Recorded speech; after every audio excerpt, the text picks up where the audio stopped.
Antes de ir con Burneo, ¿qué nos deja la gestión de Salas Arenas? Bueno, nos deja un jurado con una imagen muy resquebrajada.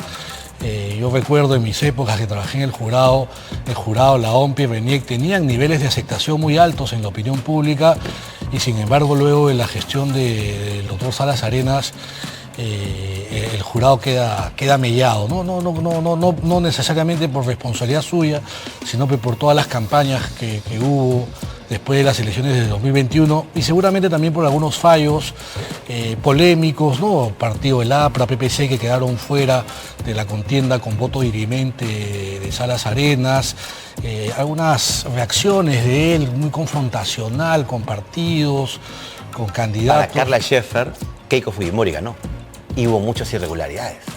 Sí, pero eso es un tema que no se ha aprobado, ¿no?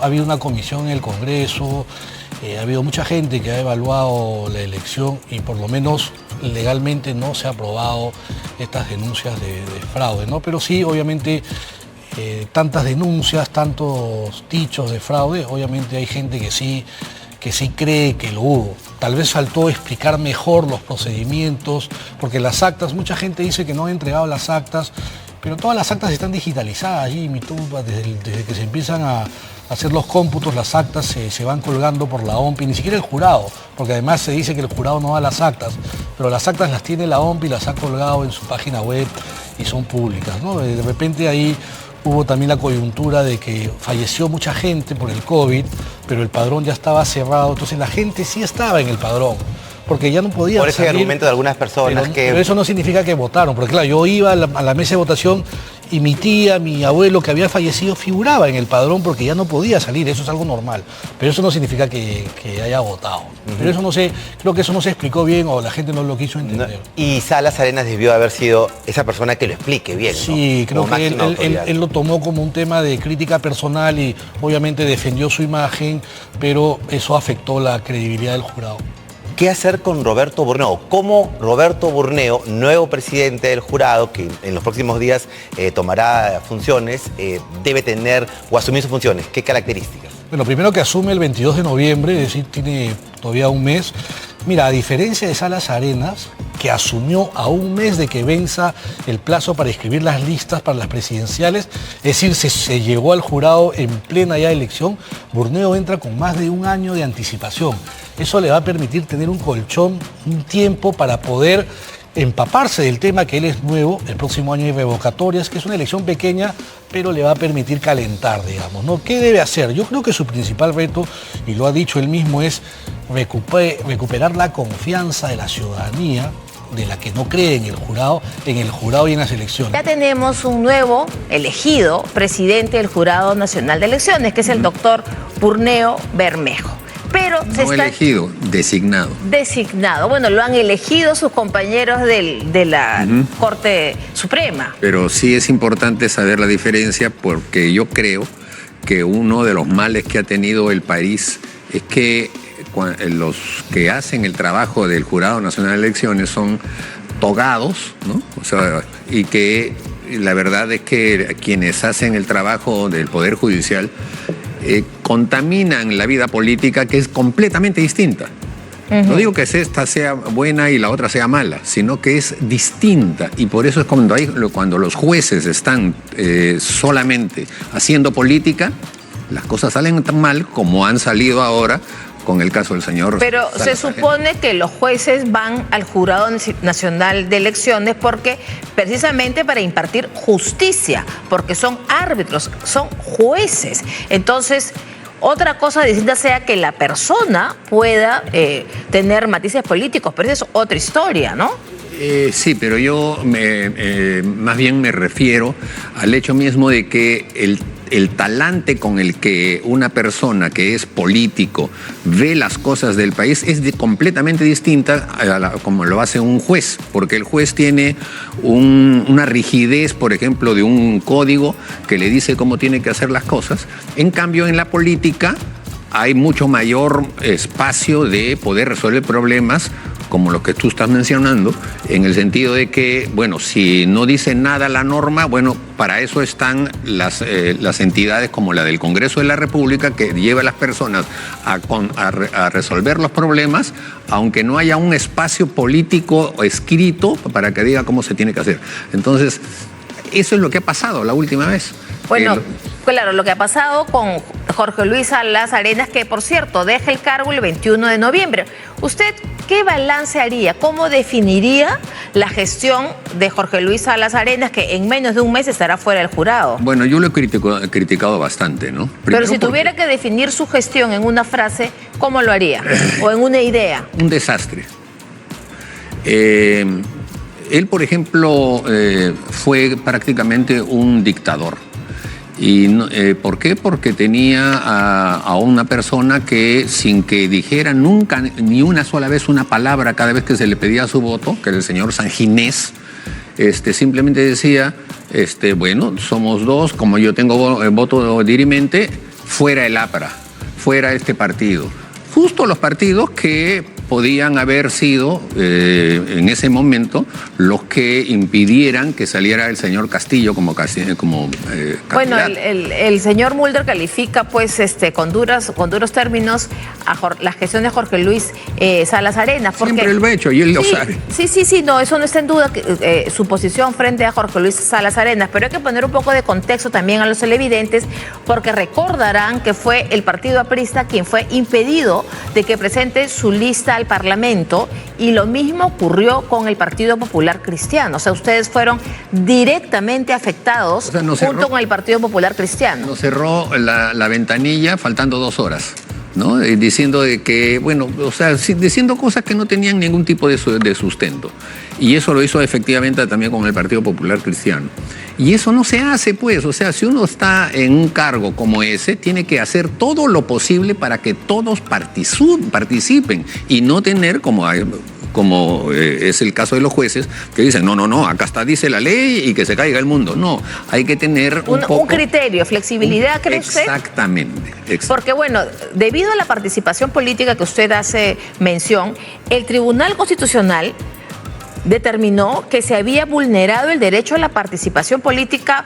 Bueno, la demanda la pone el Partido Popular Cristiano y responden sobre el Partido Popular Cristiano, pero de hecho que también es el mismo caso. O sea, ustedes van a tomar alguna acción por esa vulneración. De hecho, ya no la tomaron en su momento. Bueno, pero que no ese fue, digamos, parte de un capítulo de todo ese tema, ¿no? Porque hubieron algunas cosas que también llevaron a que pensáramos nosotros de que aquí había un complot. Por ejemplo, se ha mencionado en este mismo programa con el señor Villalobos, ¿no? Sí. Que vino, que bueno, que él tenían 4 y eran 4, etcétera, porque el decano del Colegio de Abogados no elegía a su representante. Y eso es falso, porque al contrario, un juez de primera instancia prohibió al Colegio de Abogados que eligiera a su representante ante el jurado nacional. Jurado. Es increíble, o sea era un jurado juez cojo, ordenando, digamos, que no se haga la ley. O sea, era un jurado que le faltaba una pata, digamos. ¿Pero por qué? Porque un juez dijo que no fuera. Y entonces, por eso es que el señor Salas Arenas tenía 2 votos. Y entonces no es de casualidad. Por eso es que nosotros hemos sido muy duros con lo que ha pasado en el proceso electoral y siempre dijimos de que era un fraude.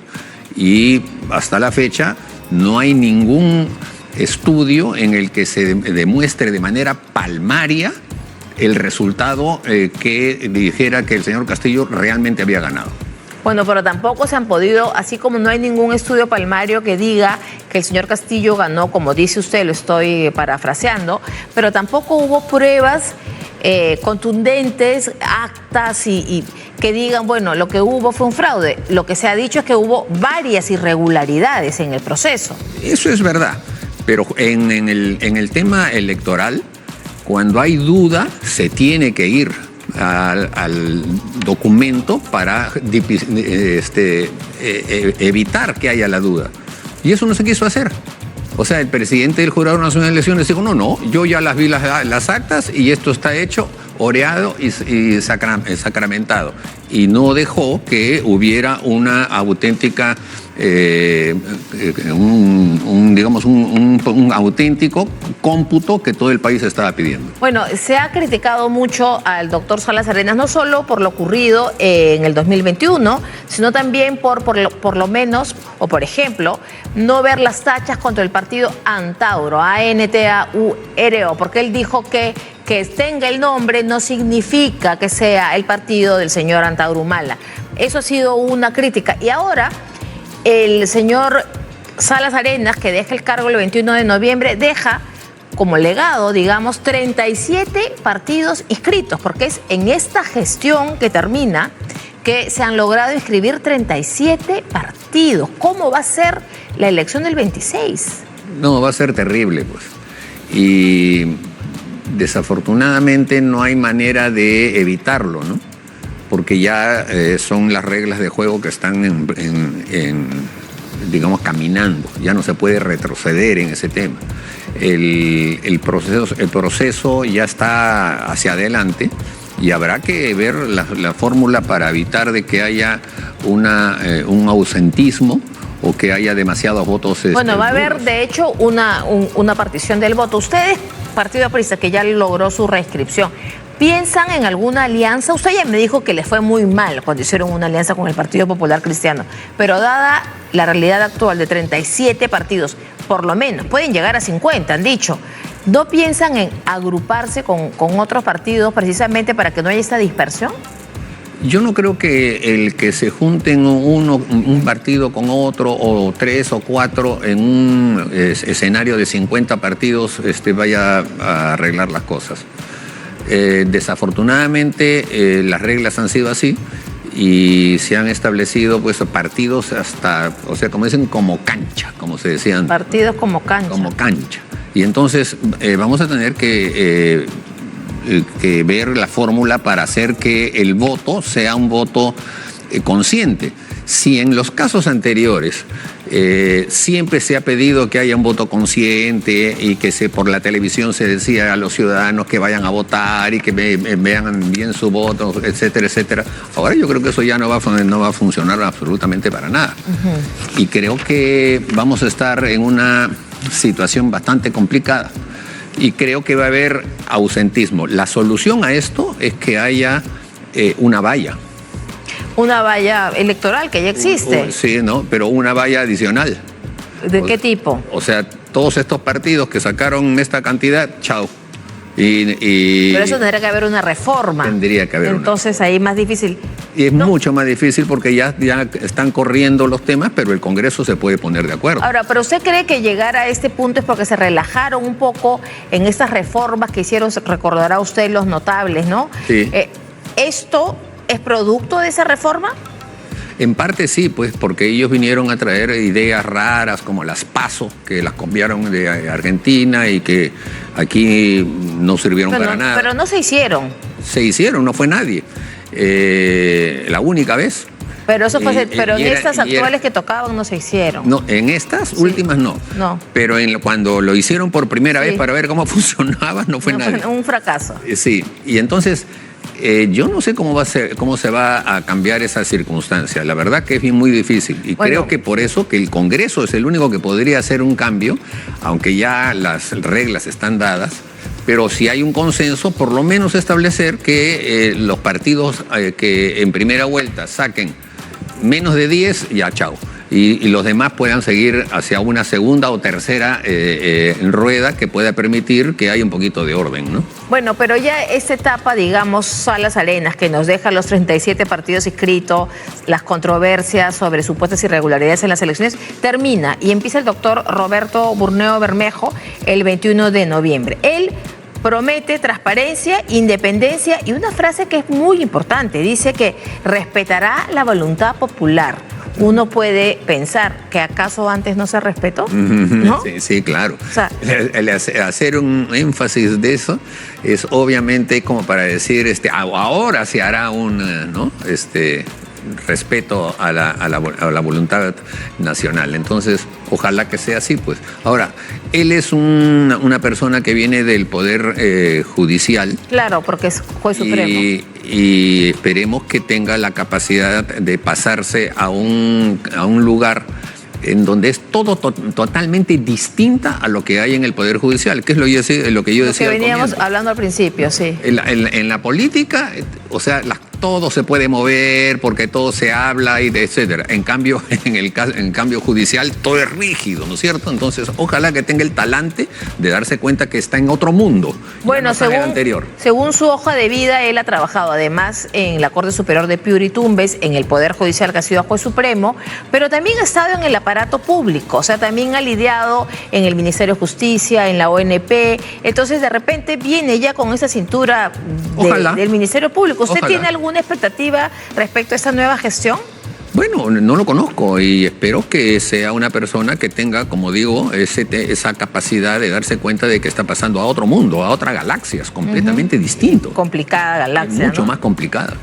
Bueno, cambiando un poco de tema, pero siguiendo siempre con el tema político, obviamente, el lunes 28 empieza el juicio contra Martín Vizcarra. Hasta hoy, hasta esta hora, viernes, no pareciera que no ha tenido éxito el pedido que él ha hecho, pedido dilatorio, para que no se instale el juicio el día lunes. Entonces, el lunes empieza el juicio a Martín Vizcarra, que después de 4 años de que se supo todo este tema de corrupción de coima en las lomas de Hilo y en el hospital de Moquegua. Entonces, ¿usted tiene alguna expectativa de que Martín Vizcarra sea condenado por corrupción? Ojalá que sí.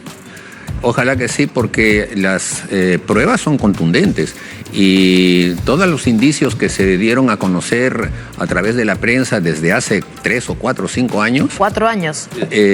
Han sido bastante sólidos. Además, yo recuerdo muy bien que yo estaba todavía en la Comisión de Fiscalización una semana antes de que se supiera todo lo que pasaba en el tema de Odebrecht.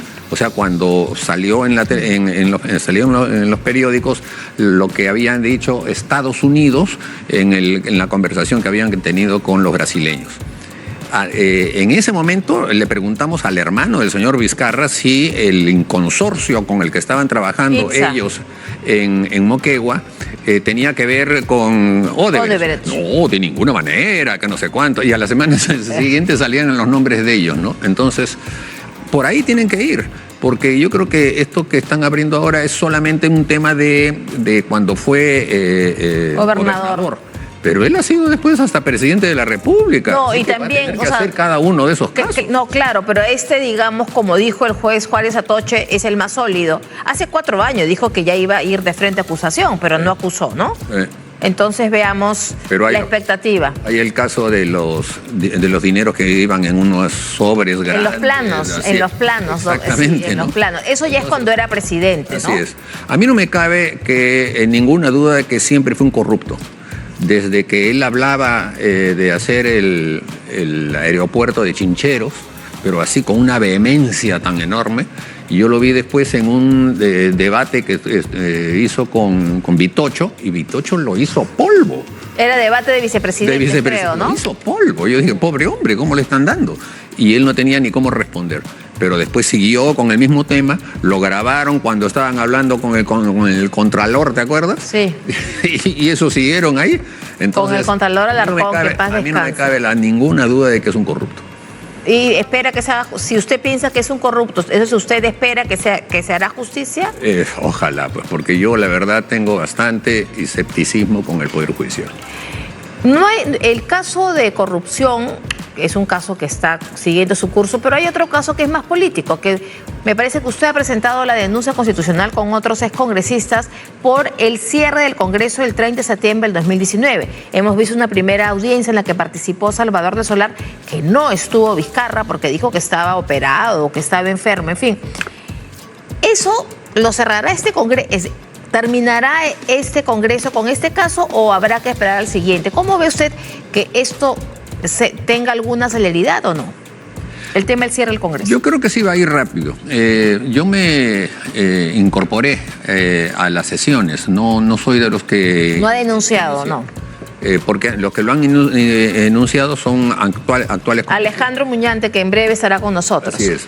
Y a mí me parece estupendo lo que se está haciendo, porque creo que en nuestro país tenemos que ser bastante claros en decir que basta ya de golpe de Estado. Es lo que más hemos tenido en la historia. Por lo menos debemos haber tenido unos 35, 40 golpes de Estado desde que somos un país independiente. Y cada vez más sofisticados, ¿no? Y cada vez más, claro, y más disfrazados, cada vez solapas, como que no parecen, que sí parecen, etcétera. Y entonces esas cosas nos ponen como una republiqueta, pues. O sea, en realidad no hemos todavía cuajado en 200 años una verdadera república, ¿no? Somos una republiqueta que tiene este tipo de cosas. No somos los únicos tampoco en Sudamérica, porque también eso ocurre bastante. Pero por favor, entonces, ¿cuándo vamos a hacer un Estado de derecho? Bueno, cuando de repente quizás cuando se sancione, como dice usted, ¿no? Cuando se sancionen los golpes de Estado. Ahora, hay un precedente que quizás podría servir como acicate a la Subcomisión de Acusaciones Constitucionales, porque este año el actual Tribunal Constitucional ha dejado establecido que no existe la denegación fáctica de la confianza, y aquí al final del día la doctora Luz Pacheco, presidenta del Tribunal Constitucional, lo dijo con todas sus letras. Lo de Martín Vizcarra fue un golpe de Estado. ¿Eso servirá para la decisión que tome el Congreso? Bueno, yo creo que sí, porque digamos, un golpe de Estado, el hecho del cambio de un presidente violentamente, tiene que tener todo un correlato, ¿no es cierto? Pero en este caso no, esto fue trabajado poco a poco para llegar a ese fin, el de apoderarse del poder hecho por Vizcarra y utilizando al señor del Solar. Entonces, allí ha habido un complot. Ese complot comenzó en el momento en que PPK iba cayéndose, porque el señor Villanueva, que a la sazón fue después primer ministro, venía a hablar con todas las bancadas, como para decir, bueno, ahora mira, yo voy a articular estas cosas. Para juntar las firmas, ¿no? Y al final se hizo la firma, lo vacamos, y después hubo una reunión de todos los portavoces en Palacio de Gobierno, yo estuve ahí presente, y él allí se puso todo así cerrado. Una reunión, eso fue antes de la vacancia. No, sí, fue antes de la vacancia. Ya Vizcarra presidente, ustedes fueron a Palacio de Gobierno a hablar con él. Dejó, y entonces asumió la presidencia de la República Vizcarra. Sí, pero a PPK no se le vacó, PPK renunció. Bueno, no, ya está, pero salió, pues. ¿No? Salió. Él como vicepresidente asumió la presidencia de la República. Sí, claro, constitucionalmente, eso no es en duda, él fue un presidente constitucional hasta ese momento. Hasta el 30 de septiembre para algunos, ¿no? Por lo menos para el TC. Entonces, pero ojo que no solamente es Vizcarra, también en la acusación está incluido Salvador del Solar. Bueno, yo creo que ahí tiene él una gran responsabilidad, porque yo creo que cualquier persona con primero de primaria se da cuenta de que eso no era, pues, una negativa de un pedido, sino que él se metió a patadas, rompió la chapa, agarró a Gino Costa, los dos se pusieron a gritar, y entonces se hizo una varaunda y pum, el otro, desde el otro lado, sentado con el presidente, con el presidente del Poder Judicial, con el del Ministerio del Interior, con los policías, etcétera, como diciendo, acá está el poder, ¿no? O sea, la Fuerza Armada, acá estamos ahí, y ustedes al día siguiente tirándole piedras a todos los congresistas y con policías, etcétera, en casa de Mercedes Arauz, ¿no? Bueno, entonces, por favor. Ya que estamos hablando de denuncias, quiero compartir con usted lo último que ha ocurrido hace apenas unas horas, y es que hay una denuncia de el señor Iván Quispe Palomino, quien cumplió su palabra de querellar al presidente del Consejo de Ministros, Gustavo Adriancén, y al ministro del Interior, Juan José Santibáñez. Ahí tenemos el documento que dice el expediente, juzgado penal unipersonal, sede central, etcétera. Fecha de ingreso, hoy día, 25 de octubre a las 11 de la mañana, y Quispe Gaspar Estrella Celeste, ¿no? Él pide declaración, aquí estamos, la querella, Quispe Palomino Iván, bueno, está el cargo de recibido, etcétera, ¿no? Entonces, pide 750.000 soles como indemnización económica porque por daño moral y psicológico para él y su familia, por la afectación a su proyecto de vida. Eso dice la denuncia. Usted recordará que Juan José Santibáñez salió a los medios de comunicación a decir que habían capturado el número 2 de Sendero Luminoso. Fue la semana pasada. Y el señor que vemos en pantalla, Iván Quispe Palomino, fue liberado después de 72 horas. Y ahí lo vemos con su familia. Él dijo que no tenía relación con Sendero Luminoso. Es más, era informante de la policía. Entonces, esto bien denunciados, ¿qué responsabilidades encuentra usted como político que es en esta situación? Bueno, creo que lo primero que debería ocurrir es que esos ministros tienen que irse a su casa, pero rapidísimo. Claro, la señora Boluarte no los va a sacar porque ella tampoco tiene un origen democrático. Acuérdate que ella no podía ser candidata, acuérdate que ella estuvo en una fórmula de 2 y no de 3, todas esas cosas que el señor Salazar del que hablábamos. Como si nada, ¿no? Y entonces, ojalá que aquí tengan un poco más de situación dura y firme los jueces, porque sí, pues se trata de personas que lo único que hacen es llenar con palabras, una gran cantidad de palabras, las conferencias de prensa para marear a la gente y que tú salgas y digas que dijo que sí o que no se sabe, y además, aunque haya dicho algo claro, eso ya sabemos que no se va a convertir en ahora, pero este apresuramiento no ha habido hasta ahora, al menos no hemos escuchado un mea culpa, un pedido de disculpas, porque Iván Quispe Palomino, antes de querellar, pedía por lo menos un pedido de disculpas públicas que no ha habido. ¿No era mejor quizás políticamente decir, bueno, 1000 disculpas, nos equivocamos y ahí terminaba la cosa, ¿no? Claro, y no pasaba nada porque errar es humano.